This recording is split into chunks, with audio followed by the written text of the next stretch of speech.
భారత్ పాకిస్తాన్ సరిహద్దుల్లో పరిస్థితి ఎలా ఉంది? అండ్ మన వాళ్ళు పర్టికులర్గా S-400 అని ఒకటి యూజ్ చేయడం జరిగింది.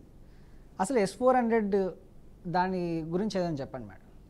యాక్చువల్లీ S-400 అంటే ఒక మిసైల్ సిస్టమ్. అది దాన్ని అంటే దాన్ని మెయిన్ సిస్టమ్ ఎట్లా పనిచేస్తుంది అంటే, ఆ మిసైల్ మనం లాంచ్ చేసిన దగ్గర ఆల్మోస్ట్ అక్కడ నుంచి ఒక 600 కిలోమీటర్స్ వరకు కూడా మొత్తం అది రేడార్లో మొత్తం అది ఐడెంటిఫై చేస్తుంది. ఏదన్నా అంటే ఎక్కడి నుంచైనా బుల్లెట్స్ కానీ లేకపోతే మిసైల్స్ కానీ ఫైరింగ్ కానీ ఆర్మీది ఏదైనా సరే మూవ్మెంట్ కానీ ఏదైనా ఉంటే ఆ రేడార్తోనే అది కనిపెడుతుంది. అండ్ ఆల్సో అది ఏంటంటే ఒక ఆల్మోస్ట్ 400 కిలోమీటర్స్ వరకు కూడా ఒకవేళ ఏదైనా మిసైల్ కనుక వేరే సైడ్ నుంచి ఫైర్ అయితే దాన్ని అంబుష్ చేస్తుంది, అంటే ఇంటర్సెప్ట్ చేసేస్తుంది. సో మెయిన్ ఏంటంటే దాని పని ఏంటంటే నిన్న మనం చూస్తుంది ఏంటంటే మొత్తం దీంట్లో జరిగిన వార్లో కూడా, ఇది వార్ అనొచ్చా నాకు తెలియదు, బట్ ఈ వార్లో ఏంటంటే కంప్లీట్గా ఎఫిషియెంట్గా పనిచేసింది S-400 మిసైల్ సిస్టమ్. ఇది మనము రష్యా దగ్గర నుంచి కొనుక్కున్నాం 2018లో ఆల్మోస్ట్ 5.38 బిలియన్కి ఏదో కొన్నాము. అంటే యాక్చువల్లీ S-400 ఓన్లీ ఇండియా దగ్గర ఉంది, చైనాలో ఉంది, రష్యా తయారు చేసింది కాబట్టి రష్యా దగ్గర ఉంది, అండ్ టర్కీ వాళ్ళ దగ్గర ఉంది. సో ఇలాంటి సిస్టమ్ అనేది ఎవరి దగ్గర లేదు, ఓన్లీ మన దగ్గర ఉంది. అండ్ ఆల్మోస్ట్ అది ఇప్పటివరకు 11 మిసైల్స్ ఏమో జెట్స్తో కలిపి దాన్ని ఇంటర్సెప్ట్ అనేది చేసింది. సో S-400 అనేది చాలా వైరల్గా, అంటే ఇప్పుడు మనం ఎప్పుడు చూసిన న్యూస్ దీని గురించి వింటున్న కొద్దీ ఎక్కువ హైలైట్ అయింది అయితే S-400, ఎందుకంటే అది ఒక బిగ్ టాయ్ లాగా అదే పనిచేస్తుంది అన్నిటికంటే. అండ్ భారత సైన్యం తీసుకుంటున్న చర్యలు ఏవైతే ఉన్నాయో ఆ చర్యల మీద మీ అభిప్రాయం ఏంటి మేడం? ఆబ్వియస్లీ తీసుకోవాల్సిన టైం వచ్చింది, ఇట్స్ హై టైం. ఎందుకంటే ఇన్ని సంవత్సరాల నుంచి 2001, 99 అంటే 4, 2008 ఎన్ని అటాక్స్ అయినా కూడా గమ్మున కూర్చొని ఉన్నాము. కౌంటర్ రిటాలియేషన్ ఎప్పుడు చేయలేదు. ఇప్పుడు ఫర్ ద ఫస్ట్ టైం ఏంటంటే మనం డైరెక్ట్ పిఓకేకి పోయి మొత్తం ఇవన్నీ చేయడము, మిసైల్స్ యూజ్ చేసడం అంటే కరెక్ట్ ఫస్ట్ టైం ఎఫిషియెంట్గా ఆర్మీ అనేది పనిచేస్తుందని నా అభిప్రాయం.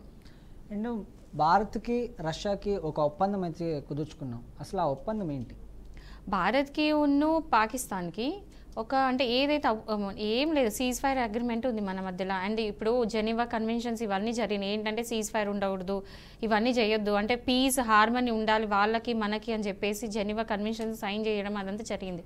బట్ దెన్ మనం ఎంత అగ్రిమెంట్ సైన్ చేసినా వాళ్ళు ఎక్కడ ఆగలేదు. వాళ్ళు ఆల్వేస్ ఎప్పుడు కూడా బార్డర్ దాటి వచ్చి మన మీద అటాక్ చేస్తూనే ఉన్నారు. ఏ రోజు కూడా ఇండియా పాకిస్తాన్ బార్డర్ దాటి పాకిస్తాన్ని చంపలేదు, పాకిస్తాన్ ఆర్మీని చంపలేదు.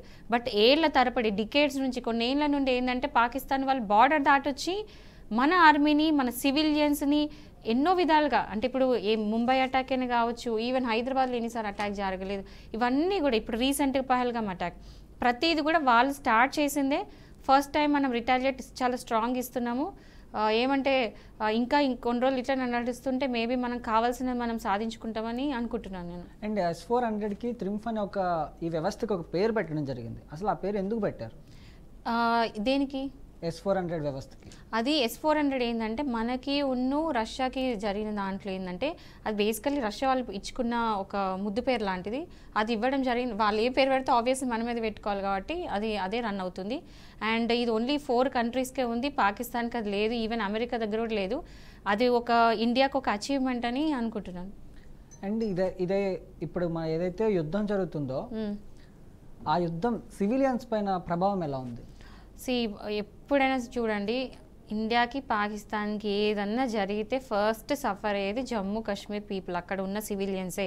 ఎందుకు అంటే నిన్న పూంచ్ గురించి మనం మాట్లాడుకున్నాం ఆల్రెడీ. ఏంటంటే మనం ఎప్పుడైతే అటాక్ చేసినామో ఆపరేషన్ సింధూర్తోని, వాళ్ళు వెంటనే ఆగకుండా చేసింది ఏంటంటే డైరెక్ట్ ఒక ఆర్మీ మీద చేయకుండా, డైరెక్ట్ కంబాట్ చేయకుండా, ఒక పిరికి పందల్లాగా, అంటే ఎందుకు పనికిరానిలాగా వెళ్ళి విలేజెస్, వాళ్ళ దగ్గర ఏమైనా ఆర్మ్స్ ఉంటాయా, వాళ్ళ దగ్గర ఏమైనా ఉంటాయా, ఏమున్నది, ఒక ఇన్నోసెంట్ అమాయకపు విలేజెస్ మీద, పిల్లల మీద, ఆడవాళ్ళ మీద వాళ్ళు ఆ షెల్లింగ్ అదని చేయడం చాలా తప్పు. అది దానివల్ల ఎంతమంది చనిపోయినారో నిన్న చూసిన, ఆల్మోస్ట్ 12 మంది చనిపోయినారు. ఒక ఆర్మీ కూడా మురళీ నాయక్ అని ఈ పర్సన్, ఆయన కూడా జస్ట్ 22 ఇయర్స్ ఆ పర్సన్ చనిపోయాడు. సో ఇవన్నీ ఏంటంటే మనం ఏంటంటే we go according to rules, మన రూల్స్ అండ్ రెగ్యులేషన్స్కి లాకి కరెక్ట్గా అడిహేర్ అయి ఉంటాం. అంటే మనం అకార్డింగ్ టు లా పోతాం, అన్లాఫుల్ ఏది చేయం. వాళ్ళు చేసేది ఏంటంటే అనెథికల్, అన్లాఫుల్, ఏది కూడా ప్రాంప్ట్గా స్ట్రైట్గా చేసేవాళ్ళు కాదు వాళ్ళు. సో ఇప్పుడైనా ఏమంటారు, ఇది ఒక ఎండ్ రావాలి, but end of the day ఇది తొందరగా మూసి పీస్ అనేది ఉంటే చాలు. అండ్ ఇంటెలిజెన్స్ బ్యూరోకి మరియు రాకి ఈ వ్యవస్థలు అంటే వీటి పాత్ర ఎలా ఉంటుంది? మెయిన్ పాత్ర పోషించేదే వాళ్ళు. రా అనేది ఏంటంటే, రా గురించి మీకు తెలిసే ఉంటుంది అందరికీ. రా మెయిన్ ఏంటంటే, ఇప్పుడు ఫారెన్ ఎనిమీస్ దగ్గర నుంచి స్పైయింగ్ చేసి అన్నీ చేసి మనకి రిపోర్ట్ అనేది ఇవ్వాలి. ఎప్పటికీ అప్పటికి కూడా ఇన్ఫర్మేషన్ ఇస్తుండాలి. ఏమైనా ఇట్లా అటాక్ జరిగేది ఉందా, లేకపోతే ఏదైనా ఉందా అని చెప్పేసి ఇచ్చేది రా. At the same time intelligence bureau IB department ఏముంటుందంటే, ఇట్లాంటి రిపోర్ట్స్ ఇవ్వడంతో పాటు టెక్నికల్లీ చూసుకుంటారు. అంటే కంప్లీట్ సర్వర్స్, సిస్టమ్స్, నెట్వర్క్కి సంబంధించింది, కంప్యూటర్స్, అట్లాంటి టెక్నాలజీ అంతా కూడా ఐబీ చేతిలో ఉంటుంది. అండ్ రిపోర్ట్స్ అంటే ఇప్పుడు చూస్తుంటాయి. ఇప్పుడు ఇట్లాంటి రేడార్స్, ఇప్పుడు సపోజ్ ఇప్పుడు ఇంటర్ బార్డర్ దగ్గర ఏదైనా మన ఆ రేడార్లో ఏదైనా కనిపించింది అనుకోండి, అంటే ఫారెన్ కంట్రీస్, ఎనిమీ కంట్రీస్ ఏదైనా జెట్స్ రావడం అట్లాంటివి, అవన్నీ కూడా వీళ్ళంతా ఇచ్చే ఇన్ఫర్మేషన్ బట్టే మన నేషనల్ సెక్యూరిటీ అనేది డిపెండ్ అయి ఉంటుంది. సో వాళ్ళు ఎప్పటికప్పుడు ప్రాంప్ట్గా పనిచేస్తూ ఉంటారు. అండ్ మన కోసం ఎంతోమంది రా ఏజెంట్స్ కూడా స్పై లాగా వెళ్ళి అంటే ఇప్పుడు Ajit Doval is the prime example for that. అంటే అజిత్ దోవల్ మెయిన్ ఏంటి, 7 years ఎన్నో ఇయర్స్ అయినా పాకిస్తాన్లో స్పై లాగా పనిచేసి సీక్రెట్గా ఏజెంట్లా పనిచేసి అక్కడ ఉన్న ఇన్ఫర్మేషన్ అంతా లాగా వచ్చారు. ఆయన ఎక్స్పీరియన్స్ వింటే చాలా బాగుంటుంది. సో అట్లాంటి వాళ్ళు ఎంతోమంది మన దేశాని కోసం వాళ్ళ లైఫ్స్ పనంగా పెట్టి చేసిన వాళ్ళు ఉన్నారు. అండ్ లైన్ ఆఫ్ కంట్రోల్ వాళ్ళు ఒక కంచెను ఏర్పాటు చేయడం జరిగింది. దీని ప్రభావం ఎంత ఉంది?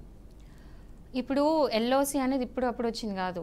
ఆల్మోస్ట్ 1947లో ఎల్ఓసి అనేది ఫామ్ అయింది. ఏంటంటే లైన్ ఆఫ్ కంట్రోల్ ఏంటంటే వాళ్ళు అటు ఉండాలి, మనం ఇటు. పాకిస్తాన్ వాళ్ళు అటే ఉండాలా, మనం ఇటే ఉండాలా. ఆ లైన్ క్రాస్ అయినామంటే యుద్ధంకి ఇండైరెక్ట్గా మనము యుద్ధానికి ప్రకటించినట్టు ఇండైరెక్ట్లీ. సో దాన్ని బట్టి ఒక బార్డర్స్ అనేది ఉంది.